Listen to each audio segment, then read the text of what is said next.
you can hear me. Thank you for coming back and listening to me.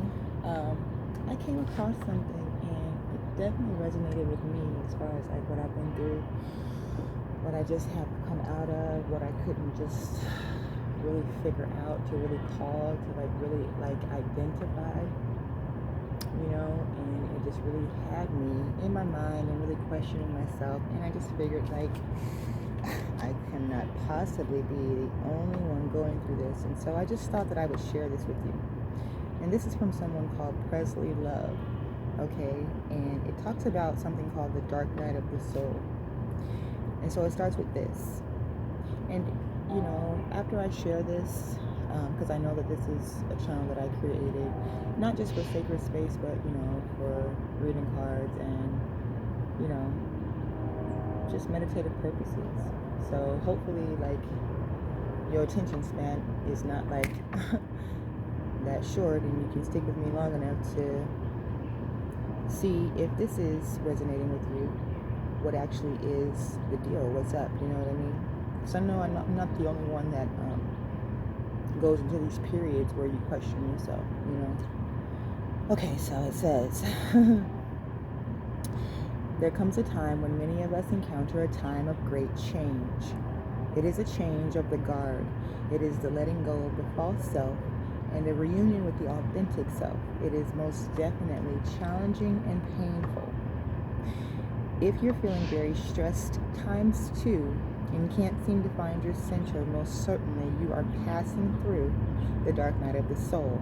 Hang on and fill your time with anything that gives you peace and empowerment.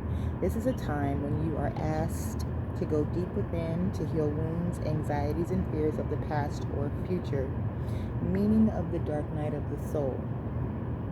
Our spirit self has become weary of the negativity, the games, the politics, and is seeking a return to love and truth.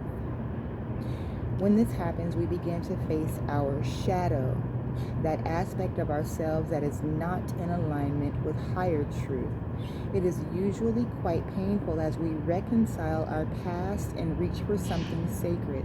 We feel unworthy to step into a new level of being when we have so many guilts from the past.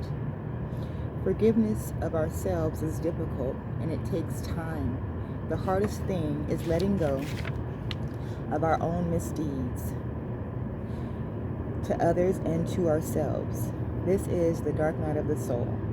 Healing wounds of the past, letting go of temptations that would lead us into darkness, to come into alignment with the great spirit.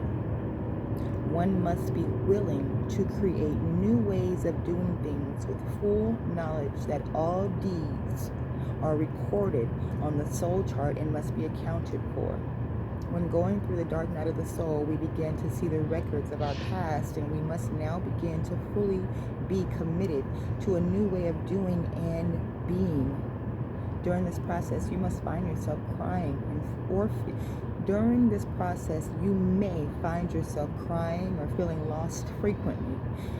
This is your emotional body desiring reunion with the soul self. What Spirit is asking us in the dark night of the soul? When you want change, great change, you must enter the dark night of the soul. You are being asked to live at a higher degree of integrity. You're being asked to love yourself despite your past. And this may be the hardest part of your journey. You're being asked by Spirit to find your power right here, right now, with the resources that are available to you in this moment, and taking one step at a time, be it a baby step or a giant leap. Just keep moving in the direction that feeds your soul. If you are doing what feeds your soul, you are on the right path. If you can find joy in this, you are living a life that is in alignment with your highest good, and you can begin by doing what lights you up, doing what fills your soul, by listening to the inner guidance that was always there, even if you didn't heed its messages in the past. You're being asked to set aside all this to make room for the new, that new. Anyway, that was my little spiel. Okay, let's continue to focus now. How to know when what you're doing is the right thing? Well, you will always know that you are doing exactly the right thing when these two things line up. It feels good and it fills you with joy. It is good for you and is the greatest gift of all. That's all. And as long as you do this, things will begin to shift. The more you do it, the quicker things will shift. Spirit is asking you to share your authentic self and your authentic gifts with the world, with one open heart for the greatest good of all. On the journey of the dark night of the soul, you're not quite where you're headed, and that can be scary. But if you stay on course, the path will be lit before you, and just as the ships on the sea travel the vast oceans at night, they're guided by the stars to show them the way to go, and the truth and faith that the dawn of the morning light will rise. Your life purpose is different from everyone else. Only heart can tell you what it is. But the big clues are in what makes you feel love. If you love what you're doing, then that is what you are meant to be doing at this time. Enjoy it and let the pressure and expectations go. Do what you're doing like you're creating a gift for Source, God, Goddess, or whoever you choose, to believe in. Whatever you choose to believe in. And you will be filled with light. If you can't enjoy the path of creating your dreams as much as having them come true, if you can enjoy the path of creating your dreams as much as having them come true, then you found the secret, okay? And then I'm going to just end this little spew with something that I note down in my journal, because I often write in my journal. And this is a good thing. It's very, very therapeutic if you have racing thoughts like I do. And, I said this sometime last year, probably about a year ago.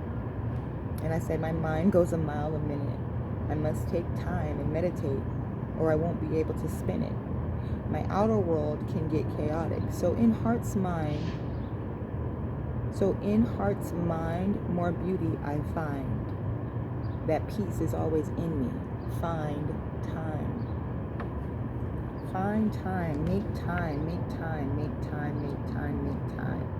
We must make time, not just for everyone else, but we must never forget about the inclusion of ourselves, I know for a long time, I just went throughout my life people pleasing, and it rattles, my voice to even let that shit come out my mouth, because I'm like, what? You was doing what? But you know what? Listen.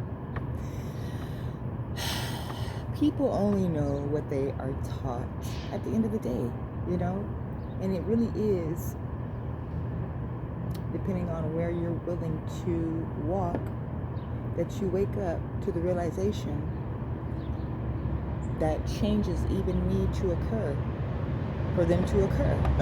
You know what I mean? So, shit, we live and we learn. No one's perfect. And to think that we could... shit, who is going to lie about this fact that we all ignorantly believe that there's some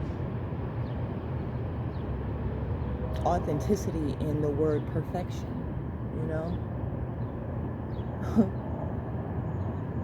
I feel like in my own experience that I have encountered the most beauty in imperfection, It's too fucking difficult, and it's too fucking irritating, excuse my French, to try to keep up with the Joneses. I'm sorry, I won't do it. But anyways, I won't take up any more of your time. This is for whoever needs it, a message for whoever is going through it, whoever wants to get out of going through it. I've been there, done that, and it's a scary process, but you have to go in to get out, There's only one way out, and that's in, and that is the real deal, holy feel, truth about the matter, it's a, this is an auspicious time right now, and I really do feel like it's an important factor for everyone to wake up, not just to what's going on in the world, but what's going on inside of their individual world, you know? Because what's going on within you is what you're creating without you. You know, that meaning outside of yourself, in your reality. You know, your heart's mind is your mind's mind. Never forget that. And until next time, I'll see you. All right? Later.